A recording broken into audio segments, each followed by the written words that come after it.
Today, let's dive into the fascinating world of economics and compare two major players, Islamic economics and capitalism. Islamic economics revolve around principles aligned with Sharia, focusing on moral development, social justice, and fair wealth distribution. On the flip side, capitalism, driven by private ownership and market forces, centers around profit as the primary motivator. But how do these systems impact our daily lives and the world around us? Well, both aim to achieve sustainable development goals like ending poverty, ensuring zero hunger, promoting decent work, reducing inequalities, and fostering peace and justice. In our upcoming videos, we will unravel the details and answer intriguing questions like how each system addresses employment, decision-making, distributive justice, and the wealth gap. So, buckle up for an exciting journey into the realm of economic. What is the state of welfare in Islamic and capitalism economic system in socio-economic development? In the Islamic economic system, the concept of welfare is deeply rooted in the principles of wakaf, a continuous charitable act aimed at reducing poverty and providing for basic needs. From building homes and schools to supporting orphanage and the elderly, wakaf plays a vital role in enhancing the welfare of the community.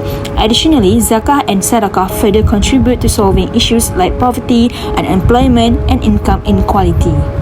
On the flip side, in capitalism, welfare often revolves around the labor market, with firms offering various of occupational benefits. Government intervention through regulations, subsidies, public production, and income transfers aims to enhance welfare. However, the effectiveness of welfare in capitalism depends on taxation and may not reach everyone equally. While both systems strive for the well-being of the societies, the approach varies. Islamic economics emphasizes continuous charitable acts rooted in moral principles, ensuring the welfare benefits reach all segments of society. In contrast, capitalism relies on government intervention and private provisions, potentially leaving gaps in welfare coverage. How are employment issues discussed in Islamic economy and capitalist economy? In the Islamic economy, the discussion around employment is steeped in spiritual values, ethics, and social norms. Islamic principles emphasize fair employment practices, wealth distribution through practice like zakat, social responsibility, and a strong prohibition of exploitation. This creates a framework where work is not just a means of income but a way to contribute positively to society. Now, let's take a glance at capitalism. Here, the employment landscape is influenced by market forces, profit motives, private ownership, and limited government intervention. Businesses seek to maximize profits, and the labor market operates based on supply and demand dynamics. While this approach can lead to efficiency, it also poses challenges like job insecurity for workers. What's interesting is the common ground between the two systems. Both recognize the importance of individual well-being through meaningful work, fair wages, and reasonable working conditions. Additionally, both acknowledge the role of businesses in contributing to society, albeit with different emphasis. Social responsibility in Islamic economies and corporate social responsibility initiatives in capitalism. How decision-making of Islamic and capitalism economy will affect the socio-economic of the community? Let's start with Islamic economics. Rooted in Sharia principles, it advocates social justice, ethical norms, and fair wealth distribution. Decision-making involves consideration beyond profit, focusing on community welfare. With practice like zakat, it actively combats income inequality, promoting a more harmonious society. Ethical business practice and transparency are encouraged, fostering an environment of responsibility. Now, let's shift gears to capitalism. Driven by the pursuit of profit and market forces, capitalism boosts innovation and efficiency. However, it also tends to raise income inequality. While it sparks economic growth, the emphasis on individual responsibility may leave vulnerable groups without sufficient support. Here's the root. Islamic economics aims for inclusive growth and social justice, potentially narrowing the wealth gap. Meanwhile, capitalism, with its innovation and efficiency, contributes to overall prosperity. But it's vital to note that Islamic economics emphasizes spiritual values, morals, and social norms that capitalism often overlooks. How distribution justice in Islamic economy and capitalist economic system can give an impact on socio-economic development? First up, distributive justice is all about fair resource allocation, ensuring everyone gets their parts. In the realm of Islamic economics, thinkers like Al-Ghazali and modern scholars emphasize justice and best need fulfillment. But hold on, Islamic economics is still evolving and catching up with Western literature on distributive justice. Now, the battle begins. Islamic economics versus capitalism economics. In Islamic economics, justice isn't just about abstract concept. It's rooted in Sharia principles, not interest, riba. Here, it's all about ethical business, fair wages, and social responsibility. Zakat, a key player, ensures basic needs are met, promoting a just and harmonious society. Switching gears to capitalism, it's all about the free market dance.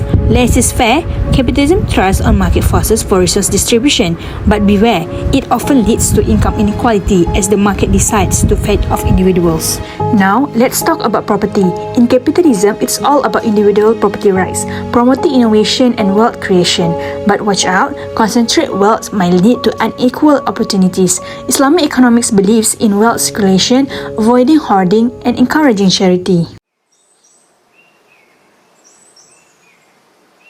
How can the gap between rich and poor issue will be eradicated to achieve fairness in Islamic and capitalism economics?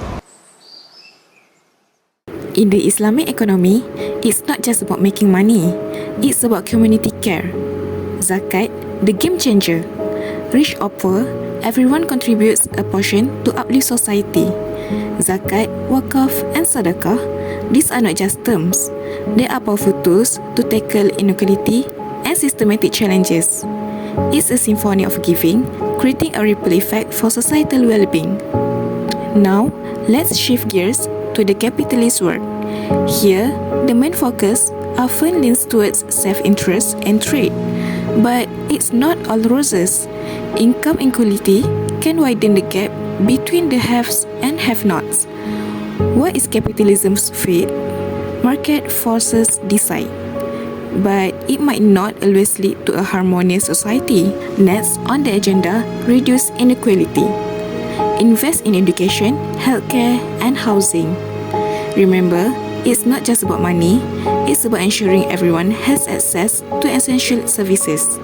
Let's build a society where everyone thrives. And finally, governments worldwide make it as their top priority to create policies and activities that encourage the wealthy to support the less fortunate.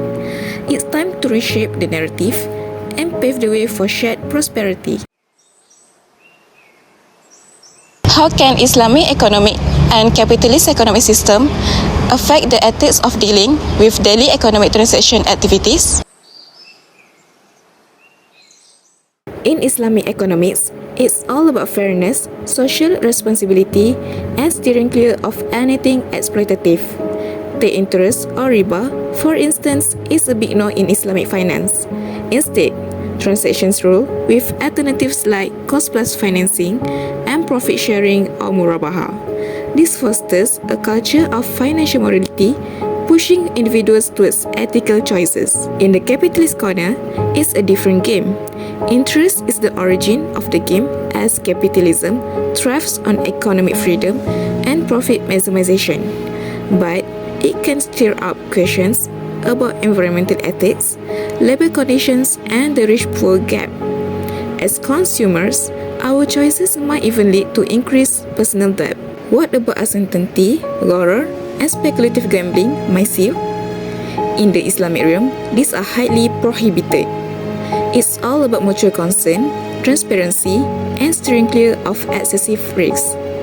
This not only impacts investment decisions, but also guides commerce towards socially beneficial endeavors.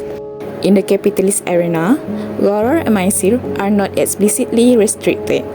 Here, people have the freedom to do business with a moral compass, considering the potential impacts on society. It's a dance of diverse economic activities with room for individual judgment. We have seen how the Islamic system, rooted in the Al-Quran and Hadith, aims for success in the world and the hereafter, fostering balanced socio-economic development. Elements like zakat, wakaf, and the no-go zones for riba, horror, and maisir set the stage for solving societal puzzles like unemployment, unfair distribution, income gaps, and more. while capitalism is based on three pillars of philosophy, namely materialism, individualism, and hedonism. Operating on the free market dance floor is a word of self-interest. The rich may thrive, but the concerned us. What about the rest? In a nutshell, Islamic economics offers a holistic approach weaving spirituality into socio-economic development, while capitalism, despite its strengths, might leave some voices unheard.